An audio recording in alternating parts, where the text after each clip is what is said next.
Wait sir, congratulation sir, congratulation.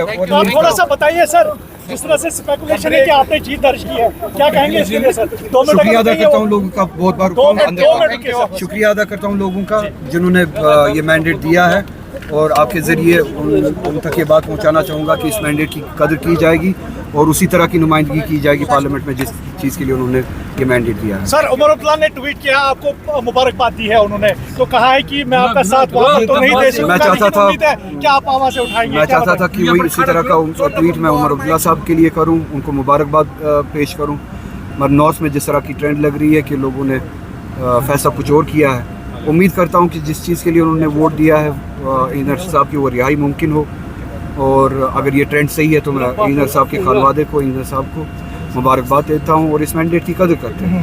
आपके मंशूर जो है अलग है, जिस तरह से पानी बिजली सड़क के लिए आपने वोट नहीं मांगे थे, क्या पहली बात होगी जो पार्लियामेंट में जो उठाएंगे? जो हमसे छीना गया उसकी वापसी के लिए, और ये बताया कि हम उन फैसलों को कबूल नहीं करते जो 5 अगस्त को लिए गए, और पूरी शिद्दत के साथ ये बात पार्लियामेंट में पहुंचाई जाएगी और उसके रिटर्न के लिए, उसकी वापसी के लिए बात। रोला साहब, आपकी आइडियोलॉजी ऑटोनॉमी की बेसिस पर है, तो उस पर आपका टेक जाना चाहिए, क्या स्टिल वो एग्जिस्ट करती है या मतलब एक रात में क्या बदल सकता है? आपका ये सवाल मैं समझ नहीं पा रहा हूँ। मैंने जिस बात के लिए मैंडेट मांगा है, एक रात में वो बात बदल नहीं सकती है। जिस आइडियोलॉजी के लिए लोग निकले और मैंडेट दिया है, मैं उस आइडियोलॉजी के लिए अमल पैरा हूँ, उसकी कदर करता हूँ। इस मैंडेट के बाद मेरी जिम्मेदारी बढ़ जाती है उस पर काम करने के लिए, इंशाल्लाह रहमान शिद्दत से उमर अब्दुल्ला ने डिफीट अपनी एक्सेप्ट की, उस पर क्या कहेंगे आप? जमहूरियत में लोगों के वर्डिक्ट को एक्सेप्ट किया जाता है, तो ये एक लीडर की निशानदेही है कि वो जमहूरियत के मैंडेट की कदर करते हैं, और उन्होंने वही बात की।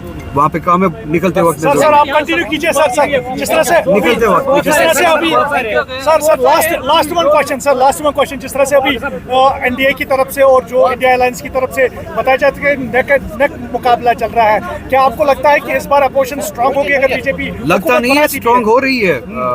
230 के करीब इंडिया इस वक्त चल रही है, उम्मीद है शाम तक और ज़्यादा बेहतर हो, और सीधे जाहिर होता है कि यूपी में आप मैंडेट देखें, हिंदी हार्टलैंड जिसे कहा जाता है, वहाँ पे मजहबी शिद्दत पसंदी के खिलाफ वोट दिया गया। ये हौसला अफजा बात है, अपोजिशन बहुत मजबूत है। उम्मीद है कि शाम तक ये अपोजिशन ना रहे, और शायद इंशाल्लाह रहमान ये इस मुल्क की हुकूमत जो है। रोला साहब, जो लोग जेलों में नौजवान कश्मीरी, क्या उनकी आवाज़ रोला बनेंगे पार्लियामेंट में? बिल्कुल बनेंगे, बिल्कुल बनूंगा। उसी चीज़ के लिए मैंडेट लिया है, इंशाल्लाह उस पर पूरा होगा। डिसअपॉइंटमेंट है कि इंडिया ब्लॉक वो नहीं कर पाई जिसकी उम्मीदें की जा रही थी? मतलब आपने क्या उम्मीद की थी? उम्मीद की थी कि इंडिया ब्लॉक जीतेगा। इंडिया ब्लॉक इस वक्त 330 से ऊपर जा रही है। डिसअपॉइंटमेंट है कि कम नहीं, बहुत अच्छा काम कर रही है। यूपी में आप देखिए, दूसरी रियासतों में आप देखिए, बीजेपी के खिलाफ मैंडेट जा रहा है। बीजेपी ने बजाते खुद इलेक्शन हारा है, मेजॉरिटी मार्क में क्रॉस नहीं किया है। शाम तक इंतजार कीजिए, शायद नतीजे। Best of luck sir, best of luck.